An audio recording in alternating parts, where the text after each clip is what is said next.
在南投国城北港溪最近出现真大棚的河流，短短1点钟内就会当浮到30多斤。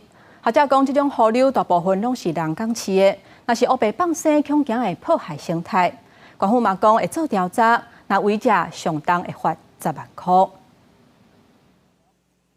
民众伫溪内凊彩估一个拢是体型大尾的河流，石棚内也阁有溪底四个拢是。不过，这么侪河流，哪会同时出现伫同一个水域？民众伫有可能有人放生。啊，个外来种来放生伫咱台湾宝岛，然后它又活不下去，它又死掉，又破坏生态。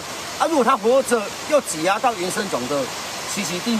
爱钓鱼的民众最近伫南投国城的北港溪甲乌溪甲界发现大阵河流，提网啊凊彩估1点钟就会当估到30大斤，而且即马是大水期，东北季风已经来啊，水温降低，估起来袂少已经死严严啊。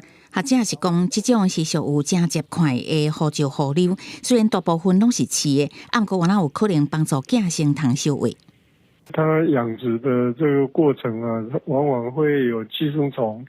那这个寄生虫呢，会传染到河里面，到其他的鱼的身上。学者是讲，放生行为也有可能会让食物链无平衡，环境也有可能受到冲击。县政府表示，若做特定团体也是行为人要放生，爱先申请。今晚要来调查到底上放的。比如冬季了哈，它的一般河流它的水量比较少嘛。那它就比较不适合一下子放出这么大量的那个泥鳅，这个是不好的啦。南投县政府是讲，因为放生是影视的河流，不是野保法也是动保法适用范围，会当依照违反南投县放生保育治理条例，罚1万至10万块的罚款。记者综合报道。